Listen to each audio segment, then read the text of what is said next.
नगर निकाय का चुनाव का डुगडुगी बज गया है पूरे बिहार में और चूंकि अब नॉमिनेशन भी शुरू है। हालांकि 2 दिन से पूरे बिहार में सूखापन है, चूंकि इसका कारण है कि कोई नॉमिनेशन नहीं कर रहे हैं। सडनली जो है घोषणा होता है चुनाव आयोग के द्वारा कि चुनाव का घोषणा हो गया है और कल से ही नॉमिनेशन शुरू भी हो गया। ऐसे में जो भी प्रत्याशी सब हैं तो उन लोगों में उड़ाफोड़ की स्थिति हो गई। अचानक से सारी तैयारियां जिस तरीके से होनी चाहिए नहीं हो पा रही है। यही कारण है कि नॉमिनेशन अभी तक आज के डेट में भी वैशाली में नहीं हो पाया है। हालांकि सारी तैयारियां सरकारी स्तर पे भी पूरी है और प्रत्याशी सब भी जनसंपर्क अभियान दिन रात एक कर दिए हैं। अभी वार्ड संख्या 21 में हम आए हुए हैं और पिछले बार मुख्य प्रतिद्वंदी में रहे Ranjit Kumar exclusive nation TV Bihar पे जुड़ गए हैं।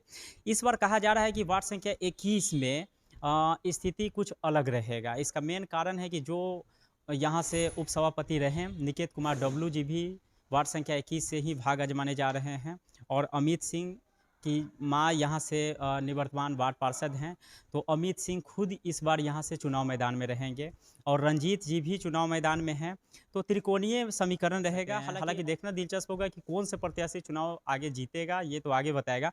लेकिन रंजीत जी से जुड़ेंगे चूँकि पिछले बार जब ये चुनाव लड़े थे तो पूरे वार्ड का जो है इन्होंने विजिट किया और जनसंपर्क बिना किसी इन्वेस्टिंग के इन्होंने मुख्य प्रतिद्वंदी जो है रनर रहे थे। हालांकि चुनाव हार गए थे। तमाम मुद्दे पर जुड़ेंगे। बहुत बहुत स्वागत है नेशन टीवी बिहार पे आपका। नमस्कार। इस बार पिछले बार तो आपकी पत्नी चुनाव मैदान में थी और इस बार आप खुद ही जो है चुनाव मैदान में हैं। कितना जो है डिफेंस देख रहे हैं? बहुत अच्छा डिफरेंस है। जनता हमें चाह रही है और जनता का हम बहुत अच्छे चेहरा हैं। अच्छा, वार्ड संख्या 21 को अगर हम लोग ले ले तो शहर का मेन पार्ट है, ठीक है। ताजबाज पोखरा भी वार्ड संख्या 21 में ही आता है। लेकिन उसके जीर्णोद्धार के लिए नगर परिषद ने बहुत तरह का जो जुमला था यूँ कहे तो कहा कि इसे जो है जीर्णोद्धार हो जाएगा, लेकिन कुछ हो नहीं पाया। आज भी वही स्थिति में है जो पहले था। बेहतरी के लिए यहाँ पे क्या प्लान होनी चाहिए? चुनाव जीत जाते हैं तो क्या कीजिएगा? चुनाव जीत जाते हैं तो सबसे पहले हाजीपुर जो आपने बोला है कि शहर का बहुत ही हाट है और हाट के बीच में ये 21 वार्ड आया है, बहुत अच्छी बात है। दुर्भाग्यपूर्ण है कि यहाँ पर सफाई नहीं है, कचरा 12 बजे उठाया जाता है और बहुत सारी समस्याएं हैं।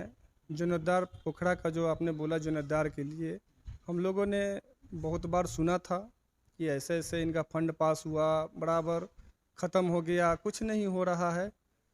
हम अगर जीत के आते हैं तो सरकार में सबसे पहला काम मेरा जीर्णोद्धार पोखरा का सौंदर्यीकरण का काम रहेगा। अच्छा, एक चीज़ और है। इस बार जब चुनाव होने जा रहे हैं तो 3 पद के लिए होंगे। पिछले बार चुनाव हुआ 2 पद के लिए, 1 पद के लिए। इस बार 3 पद जो है मेयर उपमेयर का यानी सभापति उपसभापति हाजीपुर नगर परिषद में होंगे।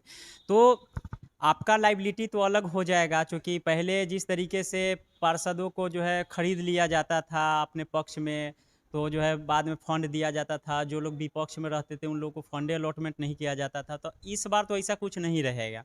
कैसे काम कीजिएगा? आपका पावर, नगर परिषद का पावर, सभापति का पावर, उप सभापति का, तीनों का जो है डिवाइड जो है यूँ कहे तो हो जाएगा। इसमें काम कैसे करेंगे? काम हम लोग मिलजुल कर करेंगे।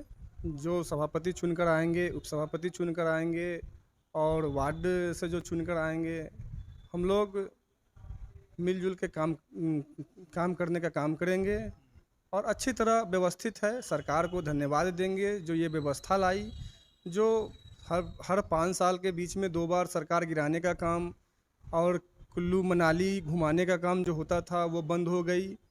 जनता का डायरेक्ट काम होगा, उस पे पहले काम होता नहीं था।